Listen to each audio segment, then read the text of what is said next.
5-2, and I've been told we're playing it again tomorrow. I hope that's not true. Louis van Gaal quite criminally, what wasn't criminal, quite damning of Manchester United.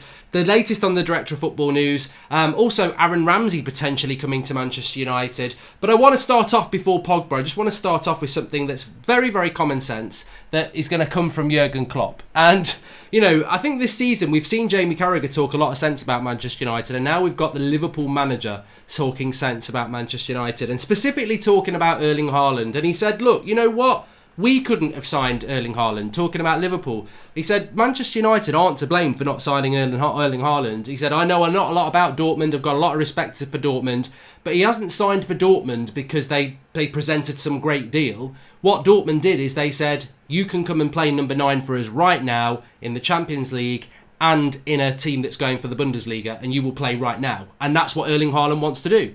And that's what Jurgen Klopp said. He said Dortmund offered Haaland something nobody else could offer. Liverpool couldn't offer it, United couldn't offer it, which was straight into our team, straight playing from the start, Champions League football and a title charge. And no, he said I couldn't do that, and Manchester United couldn't do that, and anybody else couldn't do that, and that's why Erling Haaland's gone to Dortmund. So very common sense. And yeah, Haaland did score again, but very common sense. We couldn't.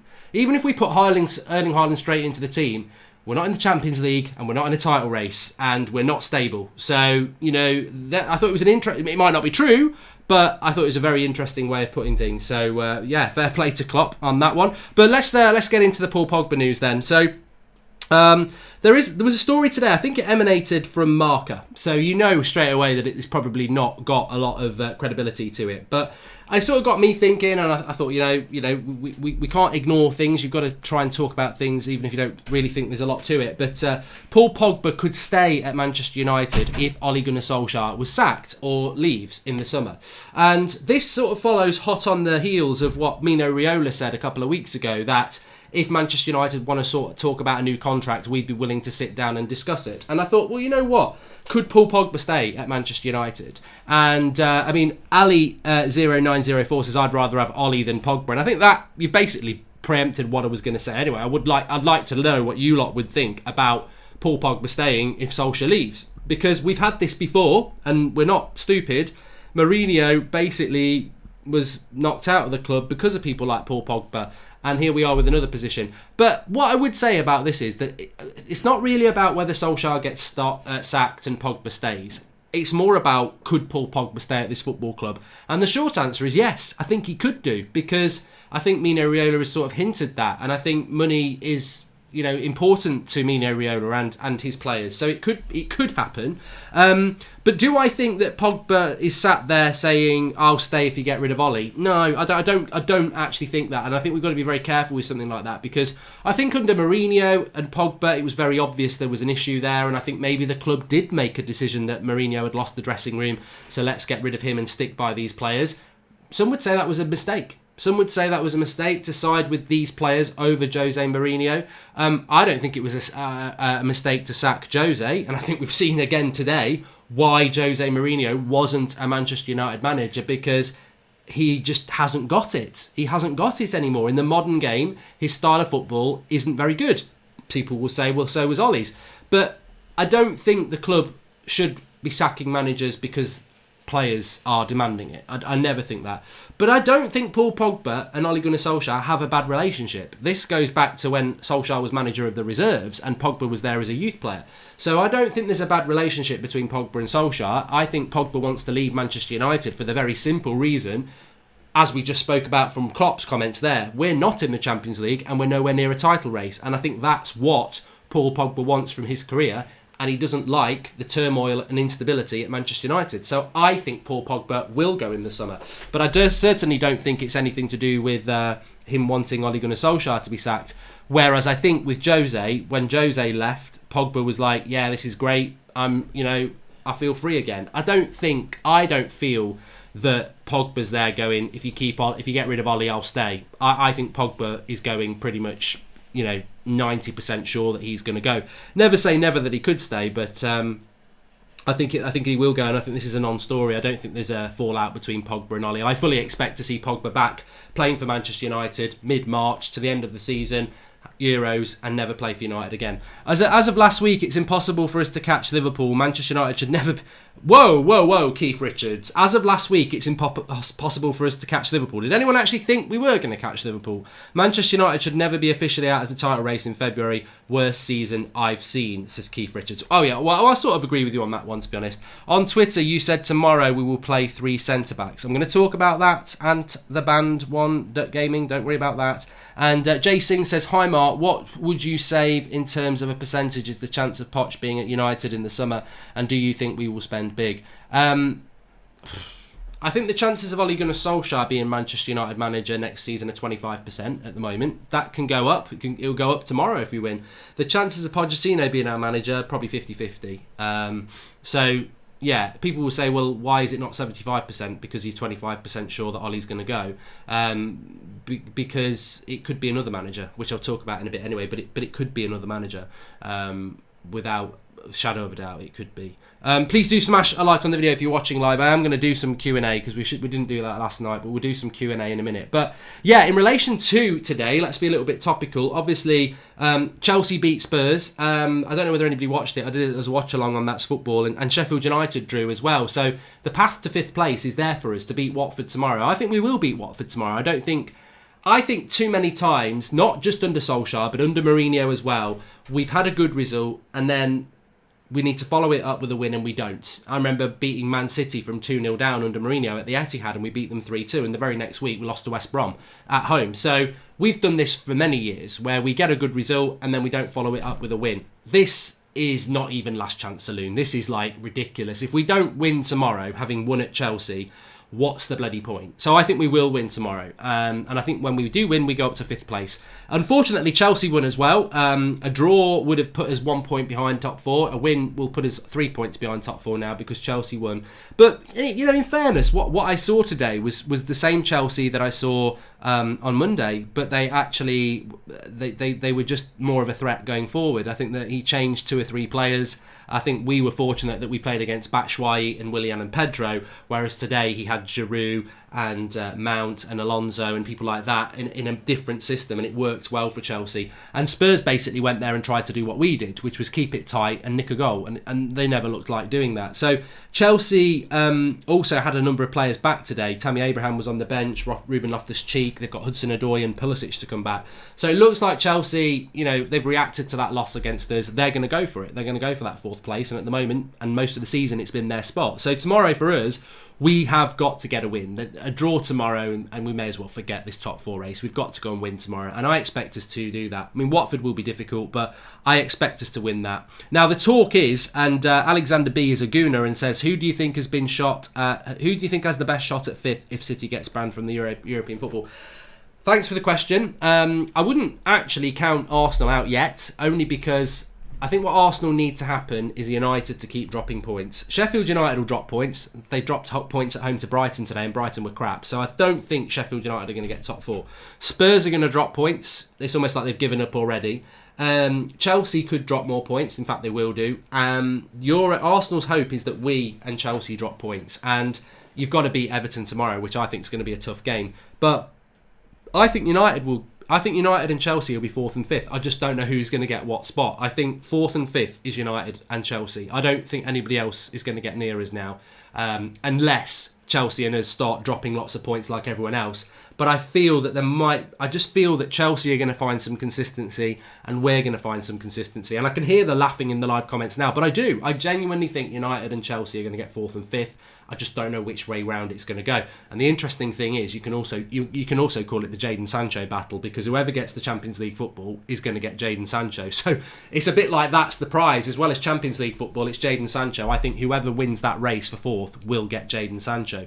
I want us to cash in on Pogba because we could get a load of money for him, but if he stays and we acquire someone like Samari in the summer, it would be a frightening midfield, says Adams and Aquila. I mean, it's interesting just to go back to Pogba for a minute, because I know people were commenting about it.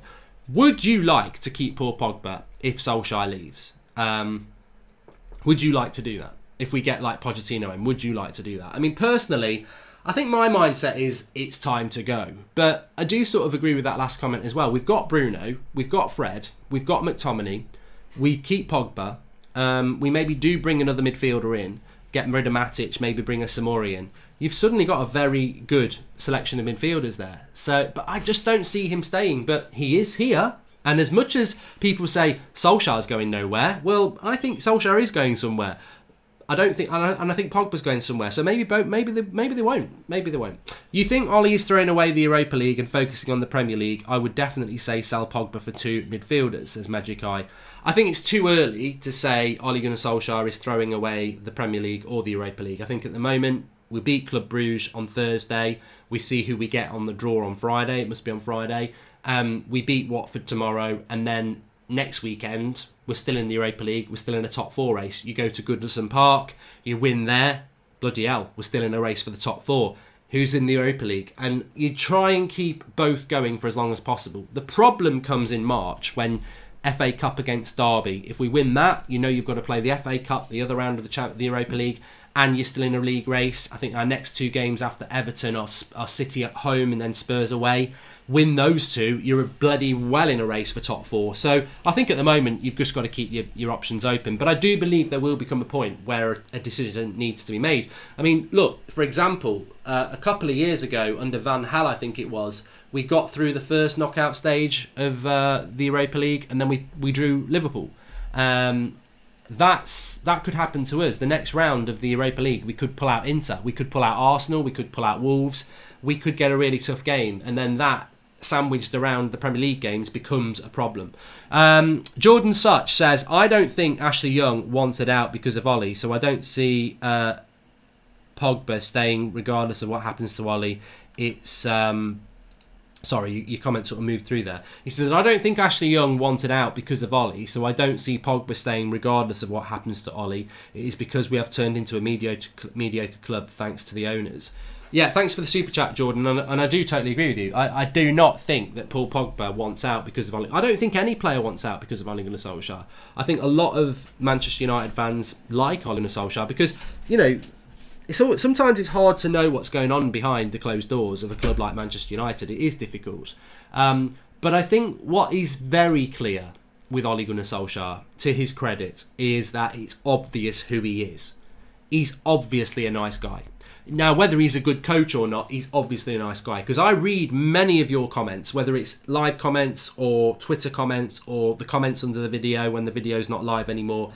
And the amount of respect that actually is for Ollie, for even the most aggressive Ollie outer, I never really see nasty, abusive things said about him. I don't see stuff like that. And I respect a lot of you for that, because you can be saying he's clueless, my PE teacher knew more, la la la. And that's not abuse, that's like, you might be telling the truth, but also it's a bit of banter in there. But 99% of people, even if they want Ollie out, they do like the guy and they are respectful of him. And I would imagine that is the same in the dressing room. There may be players in there that are just very unsure, because some of these players have been coached by 3 or 4 other coaches, so they're going to know. They're going to know. You know, people like, I don't want to name names, but some of our players have won World Cups. I'm not talking about Pogba. Some of our players have won titles. Some of them have played for very good managers. They will know the difference in the coaching, and they will know the difference in the authority. But I still think, like the fans, Ollie is liked. So I don't think there are players knocking on Ed Woodward's door saying, if you get rid of that idiot, I'll stay. I don't think that's the case at all. I think the problem with Manchester United is, like Jordan said, it's the bigger picture. It's the last 6 years. Pogba can piss off. Been here straight into a comment. Lavish Mo says, Pogba can piss off. He's been here for 4 seasons, done nothing for his ability. Not only has he given fans false hope, he's wasted some priceless years. I tell you what, Lavish Mo, you've just made me think of something that was going on Twitter today. People saying that Paul Pogba's a better player than Paul Scholes. Dream on. I mean, it's a bit like people saying Trent Alexander-Arnold's better than Gary Neville. I saw Gary Neville pocket Figo and Ronaldo for England in the Euros. I saw Gary Neville as a young lad playing as England's right wing back in Euro 96. I saw Gary Neville year after year after year for Manchester United's Premier League, Champions League winning sides. He was world class. You might not like Gary the pundit, and you might think he's a bit of a prat, or you might think he's a genius. But have no doubts, Gary Neville as a right back was world class. He was absolutely superb. And if you want to do a combined Liverpool United 99 against Liverpool 20 side, Gary Neville beats Trent Alexander-Arnold a piece of piss. The only people who think he doesn't is people who never saw Gary Neville play consistently world class year after year after year. And the same applies for Paul Scholes and Paul Pogba. There is the only difference, the only similarity there is they both got the same first name. Like Scholes, year after year after year after year, was world class. This is why people like Xavi said it. Pogba sells more shirts. You know, Adidas want Pogba more than they wanted prime Paul Scholes because Pogba is exuberant and he's marketable. But consistently performer, tell me a time when Paul Pogba's done that. He was a talent at Juventus. He did well at the World Cup. But he's never had a season as consistent as Paul Scholes had 5 or 6 times. So there is no comparison between those two players. And I like Paul Pogba. Pogba could be better than Scholes. That's the frustration. But he ain't. He isn't. It's a bit like Anthony Martial and Andy Cole. Andy Cole's a better player than Anthony Martial, but Anthony Martial has got the talent to be way better than Andy Cole. But Andy Cole did it season after season after season. And that's what you do. Talent isn't the be-all and end-all. Talent with consistency is what makes you world class. Look at Messi and Ronaldo. They don't have a weekend off. Every bloody week. They're there. They're doing it year in, year out. That's what makes you great. We had Ravel Morrison, better than Pogba. Where is he now? You know, where is he now? Talent isn't the be-all and end-all. How do we know anyone still wants Pogba, especially for the money we want? I always remember the golden cage analogy. He's just not that easy to shift. Nick P. That's a blast from the past. The golden cage. Who remembers the golden cage? If you don't remember the golden cage, it was last summer, transfer window, we were talking about this. So the golden cage is something like Neymar's got a golden cage and Pogba potentially has. So they go for such a big amount of money to PSG and Manchester United, and they're on such big money at that club, that although they may want to move, like Neymar wants to leave PSG, nobody can afford them because of how big their value was when they first went and the wages they're on. So effectively, the golden cage that, you know, they made, really, they're actually stuck in their own golden cage. So look, at the end of the day, if Paul Pogba stays at Manchester United, it's not the end of the world. Like, you know, he's a good player, but what's got to happen if Pogba stays, he's going to have to want to stay, because otherwise we end up with this season. You know, Paul Pogba this season's basically been a French midfield Phil Jones. Like, he's been injured for most of the season. There's no point having a player like that. So if he stays, he's got to be fit. But I don't think he will. Mark, if Pogba stays, what happens to our summer spend budget? My apologies if you've already discussed this earlier. I just came on the show. Mojo. I don't know. I mean, there are money problems at Manchester United, and I think that the Pogba money would be used for that. But I honestly don't know the answer to that. I mean, we've just spent 50 million on Bruno. If you don't sell Pogba, how much money is left? Maybe only 50 million for a striker. But then again, what if? Best case scenario, we get top 4, Pogba stays, and Jadon Sancho's like, come and get me. Surely we find the money to go and get that. You know, and then you've got Jadon Sancho, Mason Greenwood a year older, Anthony Martial, Marcus Rashford, Dan James, Paul Pogba, Bruno Fernandes, Fred, McTominay. The defence is sorted. You know, we're a better team for it, aren't we? So, yeah, it'd be interesting to see. Alec Rogers says, Mark, look at Samuel Luckhurst's tweet regarding McTominay, Lingard and Pereira. I'll take a look at that while I'm just telling you about this then. So there are early team leaks that come out in relation to Manchester United's team news. We had it... Was it last week? We had it for the Chelsea game where it was leaked very, very early. So, look, I don't know whether this is true. There is a suggestion that Manchester United will play with a 3 at the back again tomorrow. I don't think it will mean that we won't win, but I am somewhat disappointed that we're going to play 3 centre-backs again. And I think if we do it... then I think that Manchester United,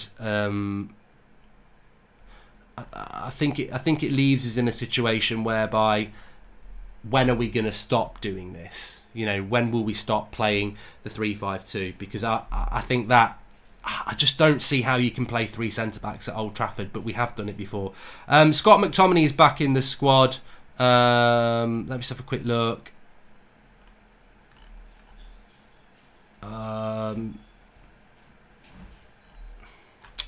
Just waiting for it to load here. Scott McTominay back in the squad for the match tomorrow then. This has been announced by Manchester Evening News. And I'm just trying to see. Come on. Computer's gone really slow. I don't know why it's doing this. It's a shame. Right. God, I need a new laptop. I really do. I can't be arsed with that. Pogba was to start tomorrow, by the way. I don't think that would happen.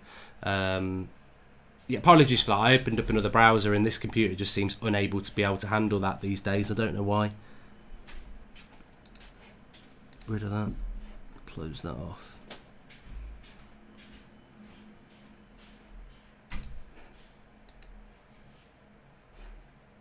There we go. Super chat coming in from Mojo here. If we are left with 50 million for the summer, how much can we get by selling Jones, Rojo, Matic? Hopefully if they are sold, it will help a bit in our summer budget. Well, Matic may not go, Mojo, in the summer now. He might not go. Apparently Jesse Lingard isn't part of the squad for tomorrow. I don't know why. And Kjeld Telsland says, I think the future for United is getting the wonder kids before they get in noticed by big teams like Bellingham or a player like Reina from Dortmund, Sancho 2 to 3 years ago, or a Haaland when he played for Mulder. I think United are trying to do that. I don't think we've had a lot of luck with it, to be honest with you. But it's, $20 for a new computer, Ollie in, says Herman Henningsen. And how do we watch tomorrow, says Alfie Joshua. It isn't on the telly in the UK tomorrow, but we will still have a watch along as per usual for you, so don't worry about that. Mark, is there any truth in Manchester United ready to slash 250 million in the summer for a rebuild, says Sean Leathers. I don't think there's any more truth in that than there has been for the last few years that we're going to spend a load of money. I went into last summer very confident that we were going to spend money, and we didn't. Net spend was, 70 million? So it wasn't... it didn't happen, did it? So I don't know. Look, I didn't expect us to spend the money we spent on Bruno in the summer, in the January transfer window. If you said that to me on January the 1st, I never would have believed it, and it happened. So... Conversely, last summer transfer window, if you'd said to me our net spend was only going to be 70, I would have said you're having a laugh. So it's... I don't know what's going to happen in the summer transfer window is the short answer with that. Grealish, Maddison over Pogba. He's a lazy, useless prat, says Lavishmo. Talk the talk like he cares, but he doesn't. At least those two will play for the badge, and I dislike him. I never would have suspected that, Lavish, to be honest with you. But... if you saw the result today, Villa lost away to Southampton. I think Villa are looking like they could go down, and if Villa go down, Grealish will be available at a more reasonable price. I think if Villa get relegated, Jack Grealish will leave. He's too good for the Championship, and he's at an age where he can't afford to go in the Championship again. He went down with them before, and he grew as a player in the Championship, and he came back, and he's been a very good player for them this year. But he can't afford to go down to the Championship again. So look, I want Villa to stay up because I live in the Midlands and I know a lot of Villa fans. But if they go down, Jack Grealish will go, and he will go at a better price. If they stay up, Villa will be like, well, we don't really want to get rid of him, and we're not going to get rid of him unless you give us a certain amount of money. But if they go down, I think he'll go for about 50 million. So United do need to be pushing to the front of that queue because there will be good value in relation to him. That reminds me, I was going to talk about the director of football. This Altaro Enrique, I did a little bit more research on him. To be honest, most of my research had been based on his time at PSG, and he got a lot of flack there. He did some good, he did some bad, but it's always good to have a good look at somebody. So I've sort of been looking at him today. Enrique, this is the director of football that United are potentially going to get. So his background really is that between 95 and around 2010 he was at Porto, and Porto obviously won a lot of trophies. I think he became sporting director there, or director of football, around 2005, in which time people like James Rodriguez and Falcao were brought in. So he does, potentially have a knowledge of South American markets. Then he's gone to PSG, and obviously in the PSG years, they were very successful as well. PSG bought a lot of players. He was there when Neymar was brought in. I think he was there when Mbappe was brought in. Look, I think United both in relation to managers and in relation to director of football as well. I think they should be looking at something a little bit better than that. I do. But I also think that somebody a little bit. I think I would like to see United. You know, a lot of people think I would like Nagelsmann. I would like a younger manager, and I think with a director of football, I would like a Paul Mitchell or someone like that. Somebody, you know, this Enriquez guy. He's been in football for what, coming up for 30 years, and then he comes to Manchester United, and I think United sort of needs somebody. Whether it's a manager or a director of football, United needs somebody to come in and do the job, but also be in the job for the next 10, 20 years. I think we need to build a new dynasty, really. And I feel that this guy, it just doesn't feel right. You know, if we took him from Porto, yes, but from Porto to PSG to be replaced, it feels like a bit like we're going for a Mourinho type director of football who's had their day. But, oh yeah, they'll do, if you know what I mean. What if we don't replace Pogba properly? We have the Glazers head in charge. I don't trust them. We're run terribly. And remember how we replaced Ronaldo, says Riff MU. Yeah, didn't we replace Ronaldo with Michael Owen? Jordan Such says, Mark, if Ollie knew he was going to be out of a job in the summer, regardless of it, if we'll get Champions League next season or not, would he play 3 centre-backs at home to Watford? No, he wouldn't. It's a good point. I don't think Ole Gunnar Solskjaer thinks he's gone in the summer at all. I think what Ole Gunnar Solskjaer is trying to do is to not win games. Sorry, that would explain a lot. What he's trying to do is not lose games. Now, look, if we play 3 centre-backs tomorrow, the person who's told me that we are is right. And they have been right in the past. I hear things, you hear things, and you hope it's not true.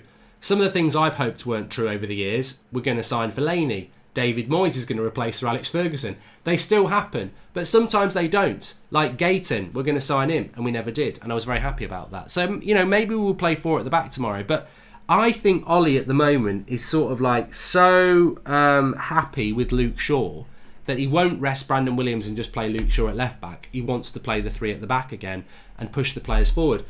I still think we could beat Watford with 3 centre-backs tomorrow, but I just think we play better as a back 4. Every time we've played a back 5, we concede a lot of chances. We don't always concede goals, but we do concede chances. To say that we had a clean sheet against Chelsea, I mean, I saw MEN about this, Manchester Evening News on about this. United have found a system that works. They've had 7 clean sheets in the last 12 games or something. But if you go back to each of those individual clean sheets, especially like Chelsea on Monday night, we didn't get a clean sheet because we defended well. We got a clean sheet because Batshuayi couldn't hit the ocean from a boat.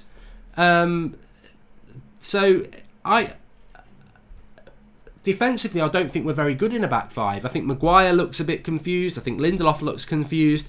I think Brandon Williams and Wan-Bissaka are better fullbacks in a back 4 than wing-backs. I think the only player who looks quite good in that position is Luke Shaw, because effectively he's sort of playing as a left-back. So I don't like it, and I don't think it works well. And I think some of the clean sheets we've had have been a bit lucky. I don't think it's been about good defending. And also, if you play a back 4 or you play a back 5, well, if you play a back 4, that's one less player who can then be an attacker.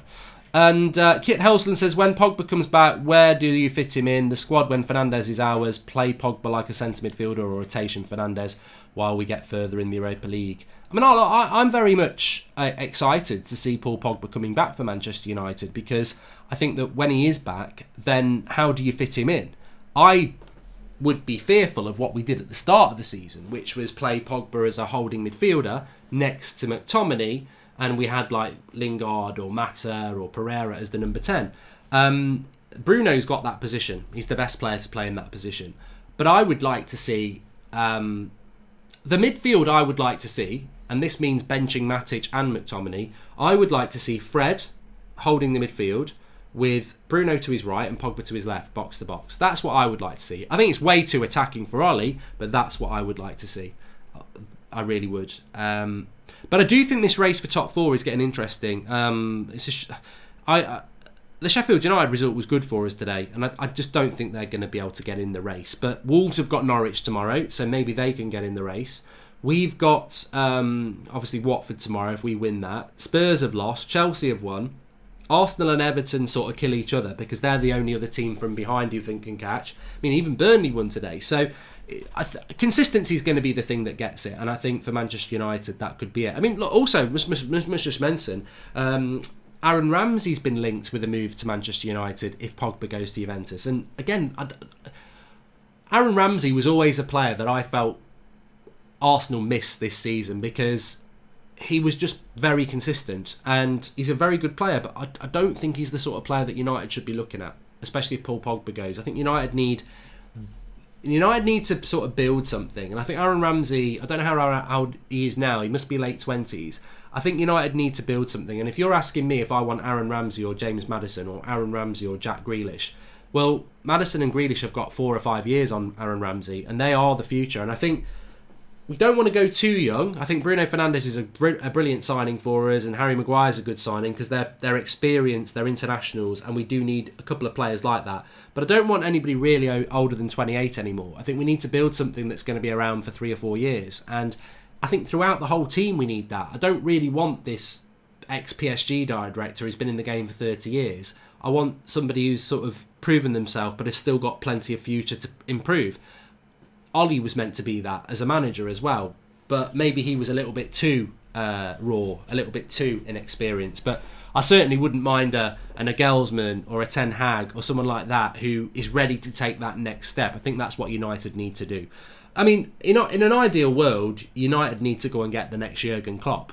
They need to go and get the next Pochettino, the manager who is shown some promise, looks like they're going to be a superstar, is strong-willed and has their own vision. That's what United need to do. What they needed to do was go and get Klopp. I think in hindsight we all know that.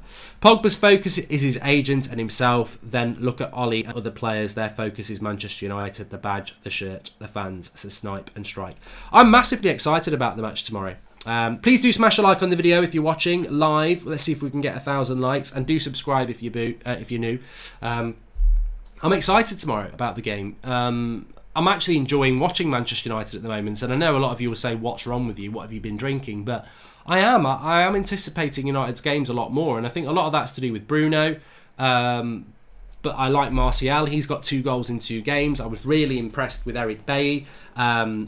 Check out the Chart Show. If you've not seen the Chart Show, I'll give it another shout out at the end. But the Chart Show is a show I do.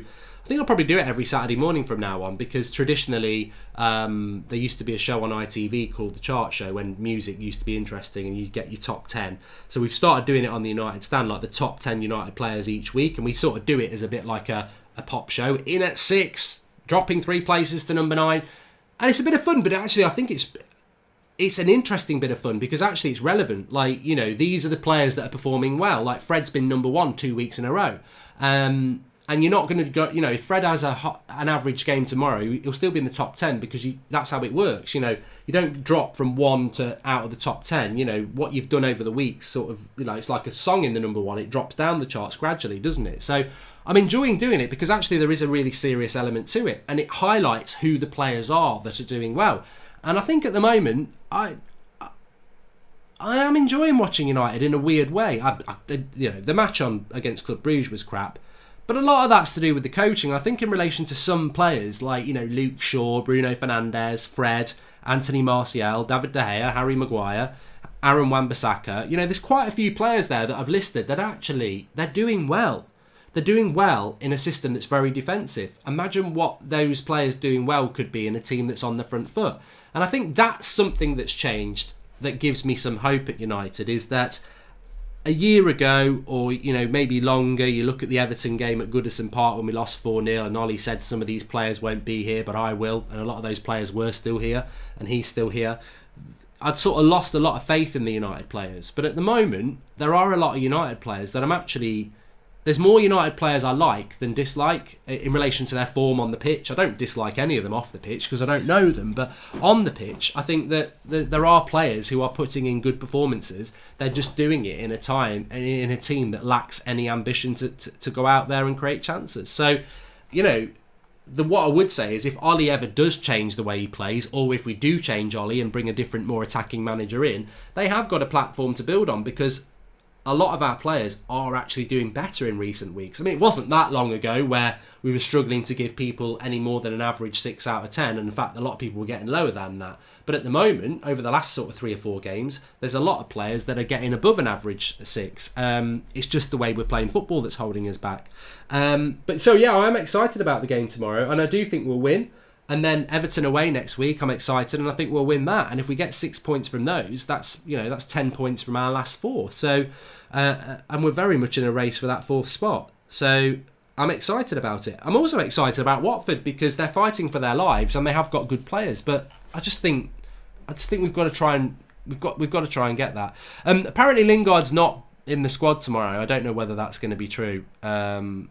But I think that the fact that Mino Raiola's come out and confirms that Jesse Lingard is his client, why would... And Carragher got this absolutely spot on. Jamie Carragher said this. He said, why would you go and get yourself, as a Manchester United player, why would you... And he's let's be honest, Lingard, a lot of people feel that Lingard is only at the club because he came through the youth setup and he sells shirts and all that.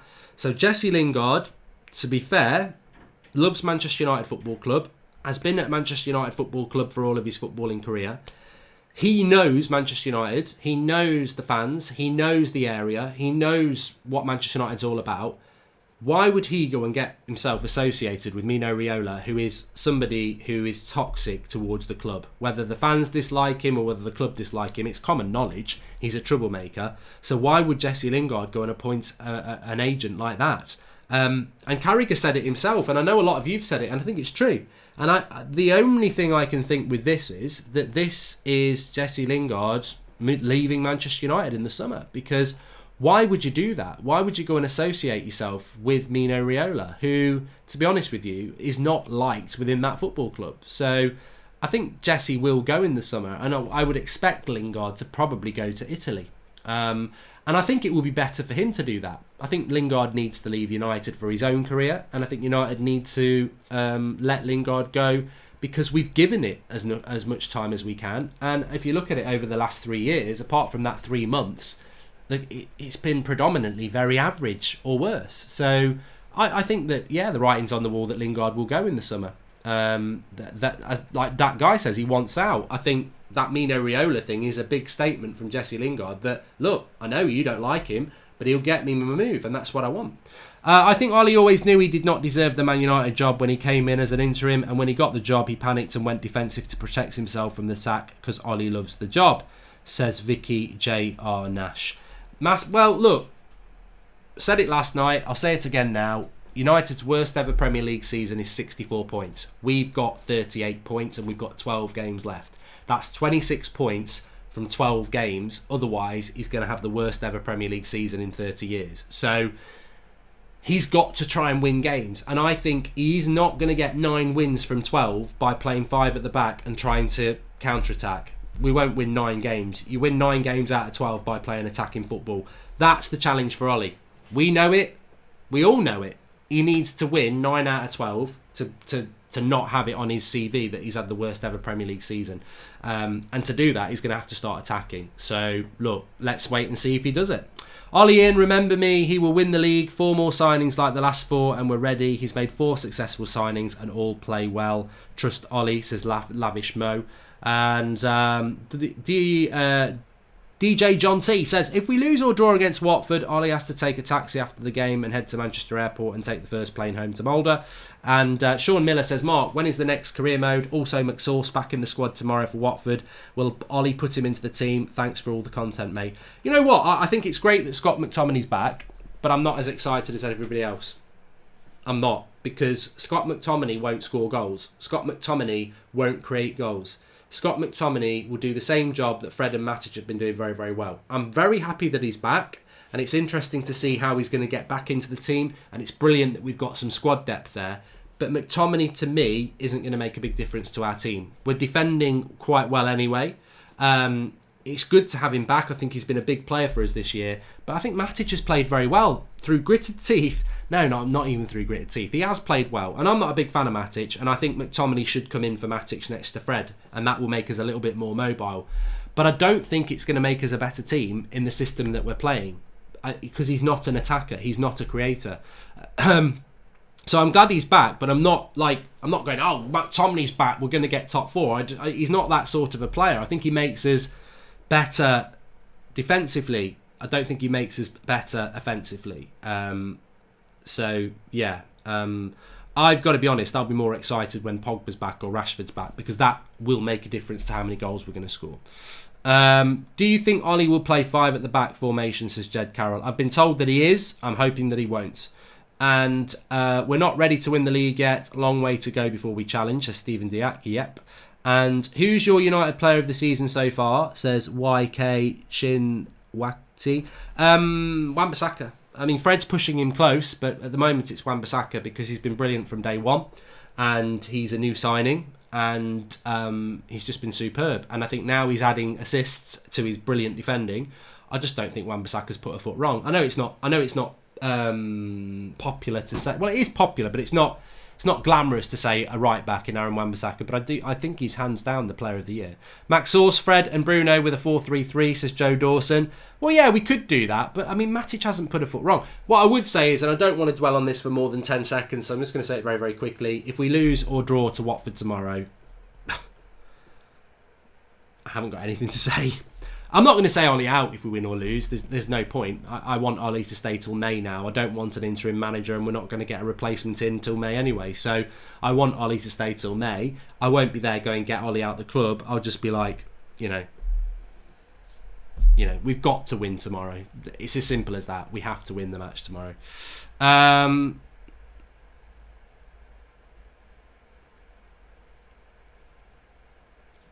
Career mode will be back next week on on That's Football, and Going for Goldbridge will be back next week as well. So there you go.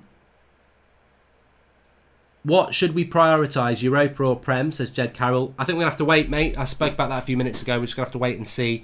I think it's too early to say that we've got to prioritise that. Beat Club Brugge on Thursday, get in the draw. Beat Watford tomorrow, stay in the race. We will have to make a choice at some point, but I think for the moment we can just keep ticking over. But I think when we hit mid-March, if we get a tough draw in the next Europa League round, there may be a decision to make. I mean, like, as I said, if you pull out an Arsenal or a Wolves or an Inter, I think that's going to be a tough game over two legs, sandwiched in between Premier League games. Watford can't do the double over us. It can't and won't happen, says Jordan Such. You know what? I'm like you, Jordan. I'm not even contemplating we losing tomorrow. Maybe a draw. If you want a percentage, I think there's a 70% chance we'll win. There's a 20% chance we'll draw and a 10% chance we'll lose. I can't see us losing tomorrow. I don't think Watford have got the... I don't think Watford are clinical enough to beat us tomorrow. You know when you say something and you think, I can imagine that being played back tomorrow night and Monday morning. What, echoing through your head. I don't think Watford are clinical enough to beat us. But my point is, the context to that, which you won't get on the little clip, the context to that is, if you think about how Watford beat us in December, De Gea made a right clanger, didn't he? Which sort of took the game away from us. So and we're at Old Trafford. Interestingly enough as well, if we don't score tomorrow, that'll be 3 games in a row in the Premier League that we haven't scored at home, which would be we haven't done that since 2002. So we've got to score tomorrow.